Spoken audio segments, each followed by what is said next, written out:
Hello friends, எல்லாருக்கும் வணக்கம்.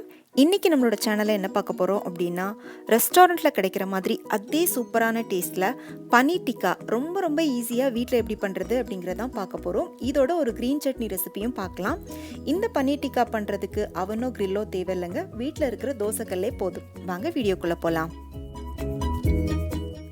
முதல்ல க்ரீன் சட்னி ரெசிபி எப்படி பண்ணுறதுன்னு பார்க்கலாம். அதுக்கு ஒரு மிக்சி ஜாரில் 1 டேபிள் ஸ்பூன் அளவுக்கு பொட்டுக்கடலை போட்டுக்கோங்க. பொட்டுக்கடலைக்கு பதிலாக வறுத்த வேர்க்கடலை கூட நீங்கள் 1 டேபிள் ஸ்பூன் போட்டுக்கலாம். கூடவே ஒரு சின்ன துண்டு இஞ்சி, காரத்துக்காக 3 பச்சை மிளகாய் நான் போட்டிருக்கேன். உங்களோட காரத்துக்கு ஏற்ற மாதிரி நீங்கள் பச்சை மிளகாய் போட்டுக்கோங்க. 1 டீஸ்பூன் சீரகம், 1 கப் அளவுக்கு கழுவி கட் பண்ண மல்லித்தழை போட்டுக்கோங்க. இதோடவே 1/2 கப் அளவுக்கு புதினா போட்டுக்கோங்க. 1 டேபிள் ஸ்பூன் லெமன் ஜூஸ். இப்போ இது எல்லாத்தையுமே தண்ணி சேர்க்காம முதல்ல அரைச்சி எடுத்துக்கலாம். அரைச்சாச்சு. இப்போ இதோட புளிப்பில்லாத கெட்டியான தயிர் 1/2 கப் அளவுக்கு சேர்த்துக்கலாம். தயிர் சேர்த்துட்டு இன்னொரு தடவை நம்ம அரைச்சி எடுத்துட்டோம்னா நம்மளோட சூப்பரான க்ரீன் சட்னி தயார். அடுத்ததான் நம்ம பனீர் டிக்காக்கு ரெடி பண்ணிக்கலாம்.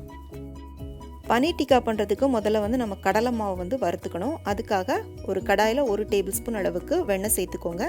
வெண்ணெய் நல்லா உருகுனதுக்கப்புறமா அதில் 3 டேபிள் ஸ்பூன் அளவுக்கு கடலை மாவு போட்டுட்டு நல்லா வறுத்து விட்டுக்கோங்க. அடுப்பை லோ ஃப்ளேமில் வச்சுட்டே வறுத்துக்கோங்க.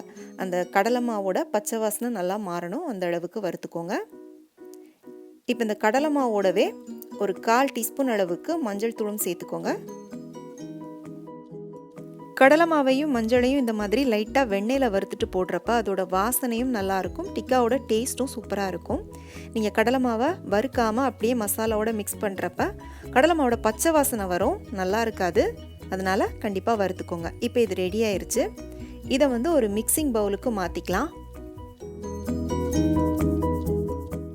இப்போ இந்த கடலை மாவு சூடாக இருக்கும்போதே இதோட மற்ற மசாலாக்களையும் சேர்த்துக்கலாம்.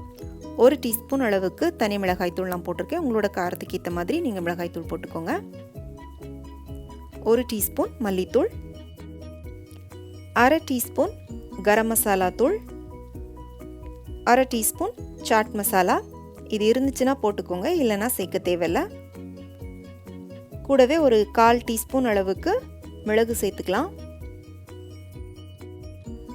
1 டீஸ்பூன் அளவுக்கு ஓமம் போட்டுக்கோங்க. ஓமம் போடுறப்ப வாசனையும் நல்லாயிருக்கும், டேஸ்ட்டும் நல்லாயிருக்கும். அடுத்ததாக 1 டீஸ்பூன் அளவுக்கு கசூரி மேத்தி போட்டுக்கோங்க.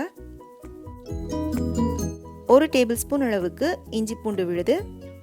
அடுத்ததாக 1/2 கப் அளவுக்கு நல்லா கெட்டியான புளிப்பில்லாத தயிர் சேர்த்துக்கோங்க.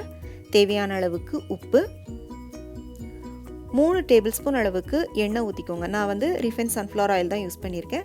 நீங்கள் மஸ்டர்ட் ஆயில் பிடிக்கும் அப்படின்னா மஸ்டர்ட் ஆயில் கூட ஊற்றிக்கலாம். ஒரு 1/2 டீஸ்பூன் மட்டும் சர்க்கரை சேர்த்துக்கோங்க. இதோட பார்த்தீங்கன்னா நான் கொஞ்சமாக ஃபுட் கலர் சேர்த்துருக்கேன். உங்களுக்கு வேணும்னா நீங்கள் சேர்த்துக்கோங்க, இல்லைன்னா சேர்க்க தேவையில்லை. இப்போ இது எல்லாத்தையுமே நல்லா கலந்து விட்டுக்கலாம். கலந்தாச்சு. இப்போ இதோட நம்ம பன்னீர் போட்டுக்கலாம். பன்னீர் நான் இதில் 250 கிராம் அளவுக்கு எடுத்திருக்கேன். இந்த மாதிரி கொஞ்சம் பெரிய பெரிய பீஸாக கட் பண்ணி எடுத்து வச்சுருக்கேன். இப்போ இதை நம்ம இதோட போட்டுக்கலாம். இப்போ இதோடவே நம்ம வெங்காயம், குடைமிளகாய் சேர்த்துக்கலாம். நான் 3 கலரில் குடைமிளகாய் எடுத்திருக்கேன். அதே மாதிரி வெங்காயத்தை கொஞ்சம் பெருசாக கட் பண்ணிவிட்டு அதோட இதழ்களை தனித்தனியாக பிரித்து எடுத்து வச்சுருக்கேன்.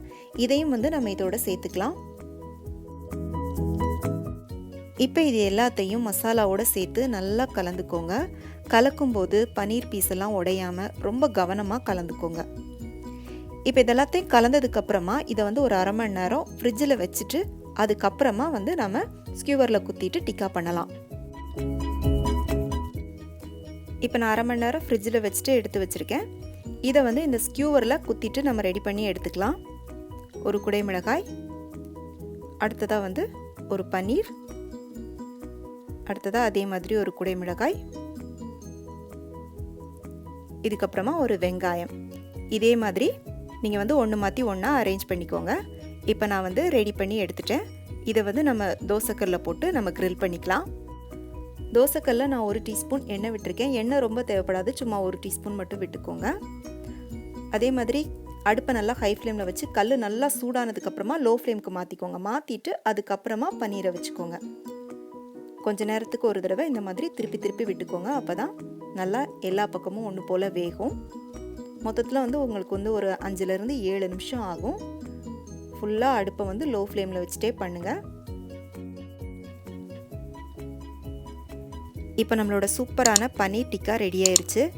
பாருங்கள், நல்லா எல்லா பக்கமும் கிறிஸ்பியாக வந்திருக்கு. மசாலா அதே மாதிரி ரொம்ப உதிரலை.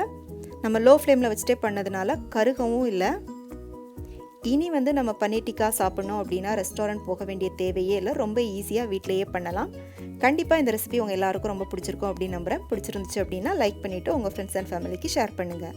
மீண்டும் வேறொரு ரெசிபியோடு சந்திக்கிறேன். நன்றி, வணக்கம்.